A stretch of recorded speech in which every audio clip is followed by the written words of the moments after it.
안녕하세요. 인사이트 코리아입니다. 한국에 방문했던 해외 스타들이 한국 아리를 하는 경우를 적지 않게 볼 수 있습니다. 한국 팬들 특유의 에너지는 물론 다채로운 한국 음식, 다른 국가에선 겪어보지 못했던 인터뷰와 경험을 할 수 있기 때문입니다. 최근 한국 팬들의 떼창에 감동받은 해외 가수들의 반응이 화제였습니다. 이들뿐만 아니라 할리우드 배우들 역시 한국에 대한 남다른 애정을 보였는데요. 그중 미국 경제지 포브스가 발표한 2020년 할리우드 배우 중 최고 수입을 기록한 1위, 2위 배우가 있습니다.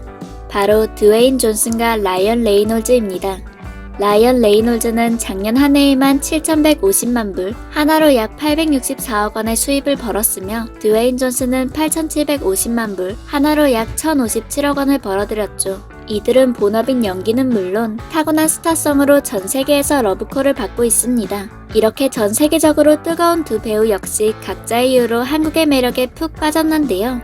한국에서 대체 어떤 경험을 했길래 한국에 빠져 헤어나오지 못하는 걸까요? 2016년 한국에서 흥행에 성공한 영화 데드풀 1 소식을 들은 라이언 레이놀즈는 이런 게시물을 SNS에 올렸습니다. 직접 쓴 한글과 소주 사진이었는데요. 사진 속에는 모두들 고마워, 오늘 밤 한잔 해야지, 대한민국 만세 라고 삐뚤빼뚤하게 쓰여 있었죠. 또 그는 직접 건배, 데드풀 대박, 한국 만세 라는 게시글을 함께 적어 올렸습니다. 이어 한국 가수 현아가 데드풀 캐릭터와 함께 촬영한 패션 잡지 화보를 끌어안은 채 이런 일이 저에게 이 순간을 잊지 않겠습니다. 사랑 이라는 게시글을 남겼습니다. 이후 라이언 레이놀즈는 이 사진을 언급하며 본인은 너무 좋아하지만 자신의 와이프가 별로 좋아하지 않는다는 유쾌한 답변을 내놓기도 했죠. 그리고 라이언 레이놀즈는 2018년 영화 데드풀2가 개봉하며 마침내 한국을 방문했습니다. 그는 한국 네티즌들에게 유례없는 칭찬을 받을 만큼 제대로 한국을 즐겼고 애정을 드러냈는데요. 데드풀2 레드카펫 행사에 참석한 라이언 레이놀즈는 팬들에게 무릎을 꿇어 한국식 인사인 절을 올리며 행사를 시작했습니다. 이어 한국 팬의 환대에 놀랐다며 다음날 공식 기자회견에서 제가 사실 지금까지 이 정도 환대를 받은 적이 없는데 어젯밤은 정말 최고였다 라고 밝혔죠. 또 영화 흥행 공약을 걸 때 전작보다 더 많은 관객 수를 동원한다면 카메라 앞에서 소주 한 병을 마시겠다. 영화 흥행보다 한국 팬들이 데드풀 시리즈를 정말 사랑하는지가 더 중요하다. 아예 한국에 눌러 살기로 작정했다.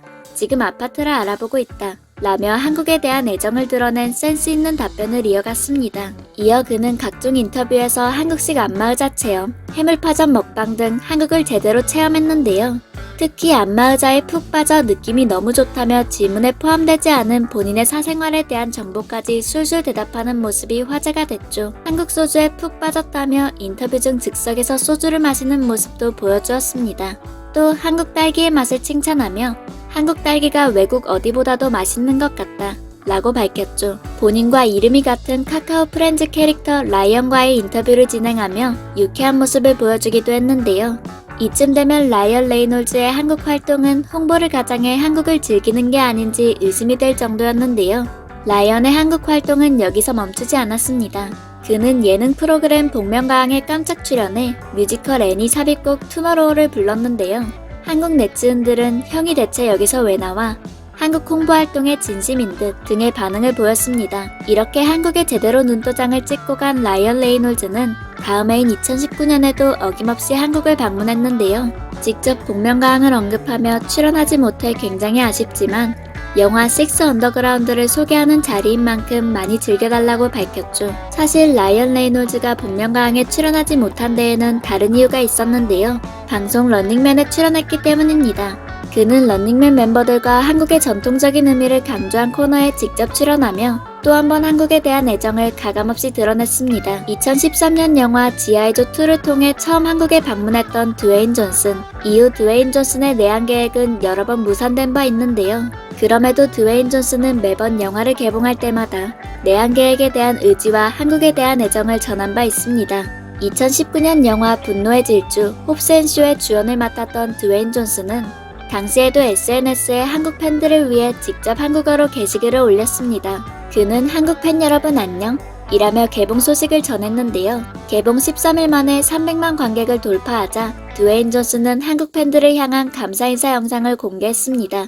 공개된 영상에서 드웨인 존슨은 300만을 넘어선 건 정말 놀랍고 영화를 응원해주셔서 감사하다 등의 감사 인사와 한국어로 300만, 어서 옵쇼 등 재치 있는 한국 단어 발음에 도전하기도 했죠. 이어 한 인터뷰 자리에서 한국인 진행자와 만난 드웨인 존슨은 또 한 번 감동을 금치 못했습니다. 같은 해 유튜브 채널 천재 이승국은 하와이로 직접 날아가 드웨인 존슨과 인터뷰를 진행했는데요. 인터뷰 초반부터 이승국은 드웨인 존슨에게 저 WWE, WWF를 보면서 컸는데 당신은 말 그대로 언제나 제 슈퍼히어로였다. 어린 시절 영웅 중 한 명과 함께 할 수 있어 너무나 영광이다. 라며 진심 어린 반응을 보였습니다.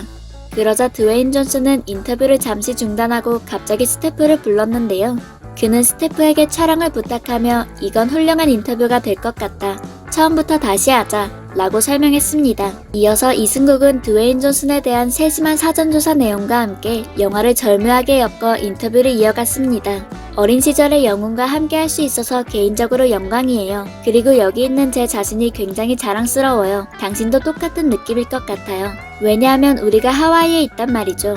영화 분노의 질주 홉스앤쇼 일부가 하와이에서 촬영됐고요. 그리고 드웨인 씨는 어린 시절 하와이에서 산 적도 있어요. 며칠 전에는 하와이에서 열렸던 시위에도 참가하셨죠. 거기에다 폴리네시아 문화, 정확히는 사모아의 문화가 당신 삶의 큰 일부예요. 그 문화가 영화에 등장했단 말이죠. 바로 지금, 바로 여기에 있는 게 얼마나 자랑스러운가요? 이승국의 질문이 끝나자 드웨인 존슨은 와우라며 감탄했는데요. 그는 굉장히 좋은 질문이라며 질문을 그렇게 구성하면서 다른 정보까지 언급해줘 감사하다는 답변을 했습니다. 덕분에 기존 5분 정도로 제약이 있었던 인터뷰는 9분가량으로 늘어났죠.